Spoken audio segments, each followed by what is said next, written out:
मेरे साथ उज्जैन की जनता की जो रक्षा कर रहे हैं, फिलहाल हमारे साथ प्रदीप सर हैं, पुलिस कप्तान उज्जैन। प्रदीप सर, कैसे हैं आप? मैं बहुत अच्छा हूँ और रक्षा तो बाबा महाकाल खुद ही कर रहे हैं, हम तो उनके सेवक हैं। अब तक की जर्नी कैसी रही है? हमारे दर्शक जानना चाहते हैं सर कि शिक्षा दीक्षा कहाँ पे हुई और अब कहाँ पे हैं? बहुत अच्छी यात्रा रही है और आगे भी रहेगी, ऐसी मैं बाबा से प्रार्थना करता हूँ। मैं रहने वाला मूलतः भोपाल का हूँ और मेरी 12वीं तक पढ़ाई भोपाल से हुई। उसके बाद मैंने ग्रेजुएशन IIT रुड़की से किया। बीच में मैं डेलॉइट और ZS ऐसी दो फर्म्स में काम करता था। उसी दौरान मेरा सिलेक्शन हुआ और फिर मैं यहाँ पुलिस में IPS में भर्ती हुआ और मध्य प्रदेश अपने गृह राज्य में सेवाएं दे रहा हूँ। कौन सा बैच है सर? मैं 2014 मेरा बैच है। अभी मैं करीब 34 साल का हूँ, तो जब मैं 24 साल का था तब मैं सेलेक्ट हुआ। कितने अटेम्प्ट में पास आउट हुए थे? मेरा दूसरा अटेम्प्ट था, दूसरे अटेम्प्ट में, और मेरी पहली प्रेफरेंस यही थी और उसके बाद फिर मैंने कभी पुनः परीक्षा लिखी नहीं।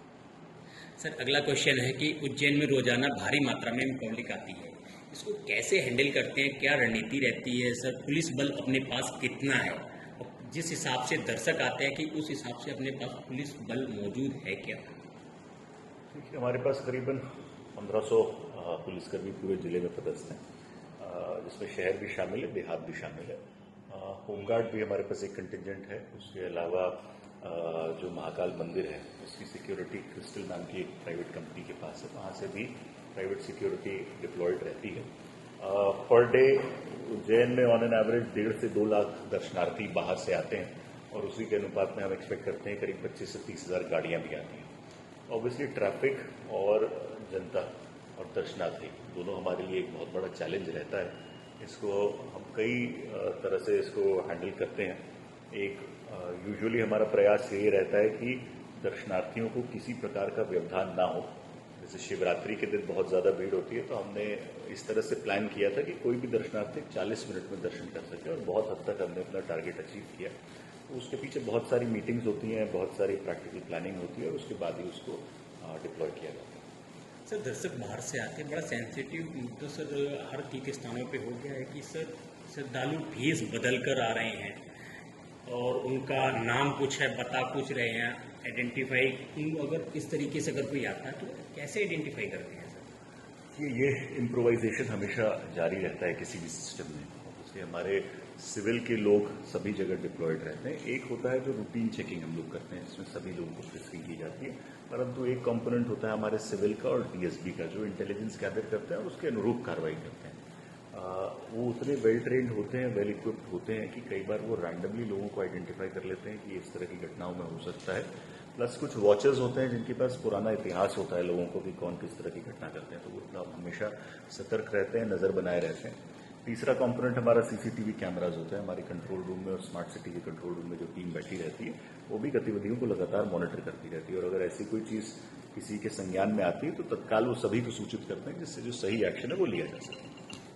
महिलाएं अगर बुर्का में आती हैं, आइडेंटिफाई कैसे करने की मतलब क्या रणनीति है उसके तहत?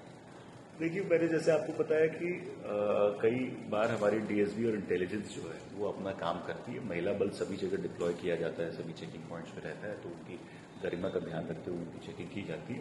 परंतु कई परिस्थितियों में हम लोग DSB के माध्यम से भी ये जानकारी रहते हैं कि कुछ दिन पहले एक व्यक्ति जो बुर्का पहन के एक जगह था, तो उसको हमारी इंटेलिजेंस की शाखा ने पकड़ा भी था और उस पर जो अवैधानिक कार्रवाई वो की भी गई। सर, अगला सवाल है, पुलिस की अमूमन छवि नकारात्मक दिखाई जाती है, इस चीज़ को लेकर लोगों में कैसे नेगेटिवनेस दूर होगी? क्या मैसेज है आपके पास जो जनता के पास जाना चाहिए? मेरे हिसाब से जिन लोगों का कभी पुलिस से कोई काम पड़ा है या पाला पड़ा है, एक सर्वे हुआ था, उसमें से 70% लोग हमेशा पुलिस से संतुष्ट रहते हैं। जिन लोगों का कभी पुलिस से कोई पाला पड़ा नहीं है, कभी कोई इंटरेक्शन हुआ नहीं, वो कई बार मीडिया के माध्यम से, पिक्चर्स के माध्यम से, अखबारों के माध्यम से कुछ नेगेटिव घटनाओं को देखते हुए एक नेगेटिव इमेज बना लेते हैं। बट जब भी उनका भविष्य में कभी पुलिस से पाला पड़ता है तो उनको रियलाइज़ होता है कि पुलिस उतनी ख़राब नहीं है। इनफैक्ट पुलिस 24 घंटे उनके लिए तैयार रहती है, 24 घंटे काम करती है। हमारे वर्किंग आवर्स बहुत हार्ड होते हैं और मुझे लगता है कि ये समस्या इंटरेक्शन के साथ ही सॉल्व होगी। जितना हम अपने पुलिसकर्मियों को भी प्रेरणा देते हैं कि जितने लोगों से वो इंटरेक्ट करेंगे उतनी छवि अच्छी ज़्यादा विभाग की बनेगी। सर ह्यूमन राइट्स भी एक बड़ा महत्वपूर्ण हो गया है सर। आए दिन पुलिसकर्मी पर लगता है कि पुलिस बची रहे, इसके लिए क्या उपाय देते हैं अपने स्टाफ के जो लिए? कानूनी है वही सही है। जब तक हम कानून का पालन करेंगे, किसी प्रकार की कोई एजेंसी से हमें परेशान होने की आवश्यकता नहीं। मैं सभी को यही निर्देशित करता हूँ कि जितने शासन के नियम हैं, संविधान के अधिकार हैं और कानून जो लिखा गया है उसका अक्षरशः पालन करें, जिससे वो किसी भी प्रकार की एजेंसी से घबराएं। अब तक की जर्नी का सबसे ज़्यादा टफेस्ट कोई खुलासा जो करने में बड़ी दिक्कतों का सामना करना पड़ा हो, अब से पहले का कभी कोई हो? देखिए, पुलिस में हर दिन अलग होता है और हर दिन एक चैलेंज होता है। पर्टिकुलरली बहुत सारे चैलेंजेस रहे हैं। एक पर्टिकुलर केस मुझे अभी जो याद आ रहा है वो पचौर में, एक हमारे यहाँ, मैं राजगढ़ में था, पचौर में एक करीब घर में बड़ी चोरी हुई थी।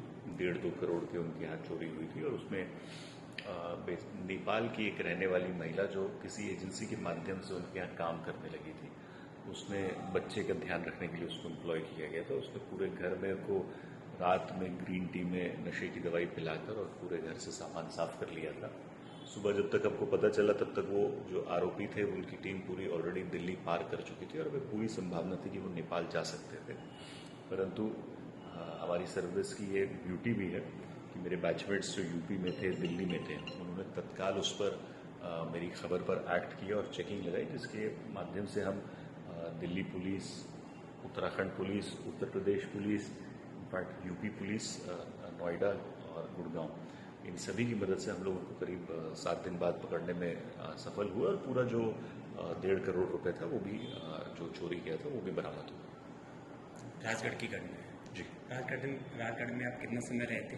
मैं राजगढ़ में करीब 3.5 साल रहा। सबसे लंबा कार्यकाल आपका वहीं का है। हाँ, अभी तक। इससे पहले राजगढ़ में किसी की भी इतनी लंबी पोस्टिंग नहीं रही, इसका कारण क्या है? मुझे जहाँ तक मतलब अपडेट है, मतलब मैं इसके बारे में कहने के लिए उचित नहीं, तो सब प्रशासनिक व्यवस्थाएं होती हैं। हम लोग शासन के आदेश पर काम करते हैं। जो जैसी परिस्थिति हो, जब शासन आदेश देता है तो अगली जगह चल देते हैं। एक क्यूरियोसिटी है लोगों के दिमाग में, मतलब महकमे में, कि ब्यूरोक्रेट्स पे पॉलिटिकल प्रेशर बहुत ज़्यादा होता है।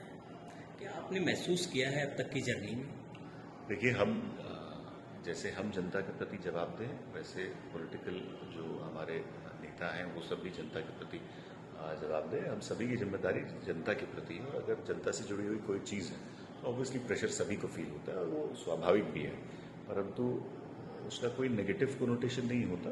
प्रेशर सही काम के लिए होता है और सही काम के लिए प्रेशर होना स्वाभाविक भी है। जनता की समस्याओं के साथ साथ पुलिस की भी तमाम व्यक्तिगत समस्याएं आती हैं, उनके समाधान करने के लिए क्या तैयारियां रहती हैं? उनके समाधान कैसे निकलता है? व्यक्तिगत समस्याएं, हमारे यहाँ OR होता है, सभी एडिशनल SP साहब, CSP साहब OR में उपस्थित भी रहते हैं और थाना प्रभारी हो, चाहे एडिशनल SP हो, चाहे CSP हो, चाहे मैं हूँ, हम अपने अधीनस्थों को सुनवाई का पूरा मौका देते हैं और जितना यथासंभव हो उसकी मदद की जाती है। सबसे बड़ा मुद्दा छुट्टी का होता है। छुट्टी पुलिस में थोड़ी सी मुश्किल होती है, लेकिन जब भी लीन पीरियड होता है, जब हमें लगता है कि ज़्यादा फेस्टिवल्स नहीं है और ज़्यादा लॉ एंड ऑर्डर नहीं है, तो सभी को पर्याप्त छुट्टियां दी जाती है जिससे वो अपने जो रोज़मर्रा के कार्यक्रम है और पारिवारिक जिम्मेदारी है उसका निर्वहन कर सकें। सर, निर्भया करके कुछ उज्जैन पुलिस ने कुछ ऐसा कुछ चलाया जा रहा है, वो क्या है? वो जनता के लिए क्या मैसेज है उसका? माननीय मुख्यमंत्री जी के निर्देश हैं। कल भी उन्होंने ट्वीट के माध्यम से जानकारी दी और हम सभी को निर्देशित किया गया है कि महिलाओं की सुरक्षा के प्रति एक्स्ट्रा जागरूक और एक्स्ट्रा सतर्क रहना है। उसको देखते हुए हमारे यहाँ निर्भया मोबाइल चलाई जाती है जो जगह जगह टाइम और स्पेस के हिसाब से एक प्लेसमेंट करती है और अपने आप को लोकेट करती है, लोगों को चेक करती है, पुराने रिकॉर्डेड लोगों को चेक करती है, प्लस महिलाओं को एक कॉन्फिडेंस देती है कि वो खुली हवा में बिल्कुल अपनी स्वतंत्रता से जा सकती है। आज उसी तारतम्य में माननीय मुख्यमंत्री जी के जैसे निर्देश हैं, नवरात्रि और गरबा के जो पंडाल हैं उनको देखते हुए हमारे द्वारा करीब 30 महिला जो 2 व्हीलर मोबाइल हैं वो आज रवाना की जाएंगी और वो पूरे शहर के जो संवेदनशील स्थान हैं, त्योहारों के स्थान है, वहाँ पे महिलाओं के लिए एक्सक्लूसिवली डेडिकेटेड रहेंगे। सर, इस तरह की कितनी वो चल रही है जिससे मतलब लोगों को मतलब जागरूकता की जा सके? बहुत सारे हमारे आयाम रहते हैं जिनसे जागरूकता की जा सकती है, जैसे सोशल मीडिया एक आयाम है। बहुत लंबा हो जाएगा बेटा, बिल्कुल खत्म हो गया। मैं नहीं, लास्ट 2 मिनट्स में बहुत प्राण लिए, बाहर एक भीड़ लगी है। सर लास्ट क्वेश्चन कुछ रेड फायर है सर, उसका सर जवाब दीजिए। अब तक की जर्नी में सबसे ज़्यादा करीबी व्यक्ति कौन रहा? परिवार। क्या फेवरेट क्या है आपका, मतलब अगर फ्री टाइम में क्या करते हैं सर? मैं अपने बच्चों के साथ समय बिताना पसंद करता हूँ या अपने माता पिता के साथ। इन फ्यूचर अगर दिलीप सर के ऊपर कोई मूवी बनती है तो कौन पसंद करेंगे, कौन हीरो रोल करें उसमें? अगर ईश्वर ने ऐसा मौका दिया तो मुझे लगता है मैं खुद ही रोल करना पसंद करूँगा। कोई फेवरेट हीरो? बहुत सारे, मनोज वाजपेयी, शाहरुख खान, अक्षय कुमार, हीरोइन? मेरी पत्नी। हमारे दर्शकों के लिए कोई मैसेज सर? मैं आप सभी से आग्रह करना चाहूँगा, जैसा हमारे महोदय ने सवाल किया कि पुलिस की नकारात्मक छवि, मैं आप सभी से चाहूँगा कि आप अपने नियरेस्ट थाने में या अपने एसपी ऑफिस में, सीएसपीज के पास कभी जाके बातचीत करें और बिल्कुल निडर होकर अपनी समस्या रखें। हम सभी पूरी तरह से लामबंद हैं आपकी समस्याओं का निराकरण करने के लिए, और एक बार आप हमसे इंटरेक्शन करके देखिए तो आपको रियलाइज़ होगा कि पुलिस आपके अच्छे के लिए, पुलिस आपके भले के लिए, और पुलिस हमेशा आपकी मदद के लिए है। पुलिस कुछ घंटे नहीं, पूरे 24 घंटे हम लोग आपके लिए सड़क पर रहते हैं, और हमारा प्रयास रहता है कि हर नागरिक सुरक्षित रहे, हमारी हर माता बहन उस सुरक्षा को महसूस करें। इसलिए कभी आपको कभी कोई आवश्यकता हो और कोई समस्या हो तो केवल मैं नहीं या उज्जैन पुलिस नहीं, इस देश में आपको कभी भी ऐसा लगे तो आप नियरेस्ट जो भी आपके पुलिसकर्मी आपके सामने हो, आसपास हो, उससे जाके अपनी समस्या का जिक्र करिएगा। मुझे पूरा विश्वास है कि वो आपकी समस्या सॉल्व करने में आपकी यथासंभव जितनी मदद होगी, संभवतः उससे ज़्यादा ही मदद करने का प्रयास करेगा। आप मेरे आग्रह पर एक बार इसको ज़रूर एक्सपेरिमेंट करके देखिएगा, और मुझे पूरा विश्वास है कि आप मेरी बात से एग्री करेंगे। सर कीमती समय देने के लिए बहुत बहुत धन्यवाद सर। Thank you.